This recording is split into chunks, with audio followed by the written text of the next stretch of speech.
শিক্ষাৰ ঠাই পঠিয়াই ল'লোঁ।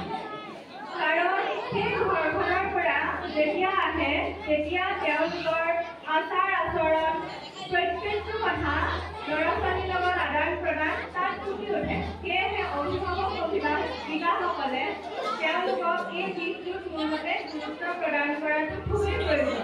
আৰু এটা কথা, আজিকালি যুৱচামৰ মাজত এটা অতি গুৰুত্বপূৰ্ণ বিষয় হেৰাই গৈছে।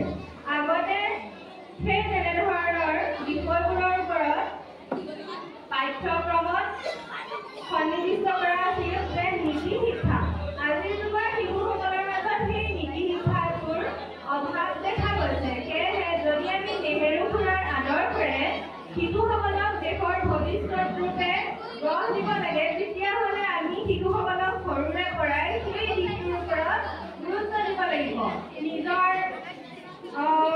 নিজকে জ্যেষ্ঠজনক কেনেকৈ সন্মান কৰিব লাগে, লাগিলে তেওঁ নিজৰ পৰিয়ালৰ নহওকেই বা গাঁৱৰে কোনোবা হওক বা আপোনাৰ অচিনাকিয়ে কোনোবা হওক, সেই ব্যক্তিজনক আমি কেনেদৰে সন্মান কৰিব লাগে। ছাত্ৰ ছাত্ৰীসকলে আজি আমাৰ বিদ্যালয়খনৰ শিক্ষকসকলক সন্মান কৰাই নহয়, লাগিলে তেওঁ বাটত দেখা বেলেগ এজন লোককো কেনেদৰে সন্মান দিব লাগে, সেই তেনেধৰণৰ কথাবোৰ গুৰুত্ব দিব লাগে। আৰু সকলো শিশুৱে সুন্দৰ মনৰ অধিকাৰী, তেওঁলোকক মাত্ৰ কেতিয়াবা অকণমান তত্ত্বাৱধানৰ অভাৱ হয়, তাৰ বাবে কোনো শিশু বিপথে পৰিচালিত হয়। সেই আমি তেওঁলোকক শুধৰাই অনা বা তেওঁলোকক তত্ত্বাৱধান দিয়াৰ দায়িত্বটো হৈছে আমাৰ জ্যেষ্ঠসকলৰ বা অভিভাৱকসকলৰ। অভিভাৱকসকলে সেই বিষয়টোত অকণমান গুৰুত্ব দিব লাগে।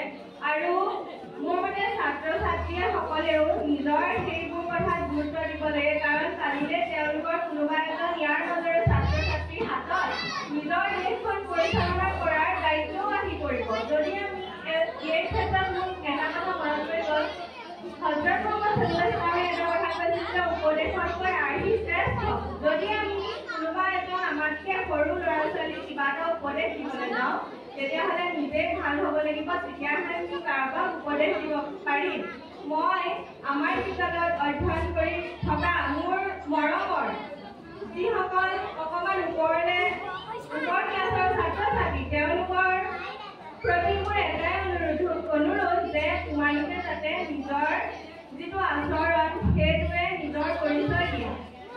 কাৰণ তোমালোকৰ পৰিচয় নিজৰ বিদ্যালয়খন, নিজৰ মা দেউতা, নিজৰ গাঁওখন, প্ৰত্যেকটো বস্তু প্ৰতিনিধিত্ব কৰে। সেইবাবে তোমালোকে এনেকুৱা হৈ দেখুৱাবা যাতে তোমালোকৰ প্ৰজন্মবোৰৰ কাৰণে এটা এটা আদৰ্শ হৈ যোৱা। আৰু তেনেধৰণে কৰিলে তোমালোকৰ ভাইটি ভণ্টিসকলে তোমালোকৰ পৰা সেই বস্তুটো আয়ত্ব কৰিব আৰু তাৰপিছত তেওঁলোকো তোমালোকৰ দৰে হৈ যাব। আৰু বিশেষ একো নকওঁ, এই শিশু দিৱসৰ প্ৰাকক্ষণত মোৰ এই কণ কণ ছাত্ৰ ছাত্ৰী বা মোৰ ভাইটি ভণ্টিসকললৈ এইটোৱে অনুৰোধ যাতে তোমালোকে নিজৰ বেয়া আচৰণৰ জৰিয়তে নিজৰ যিটো পৰিয়াল, নিজৰ স্কুলখন, প্ৰত্যেকটো কথা তোমালোকৰ ব্যক্তিত্বৰ লগত সামৰি খাই থাকে, সেই বিষয়টোৰ ওপৰত তোমালোকে গুৰুত্ব দিয়া। আৰু এই কথাটো তোমালোকে যাতে অনুধাৱন কৰা, তাৰ প্ৰতি মোৰ তোমালোকৰ ওচৰত বিনম্ৰ অনুৰোধ। আৰু এটা কথা মই শেষত কৈ যাওঁ, আমাৰ ইয়াত শিশু দিৱস উপলক্ষে প্ৰতিযোগিতা এখন আয়োজন কৰা হৈছিল। সেই প্ৰতিযোগিতাখনত বহু সংখ্যক ছাত্ৰ ছাত্ৰীয়ে অংশগ্ৰহণ কৰিছিল।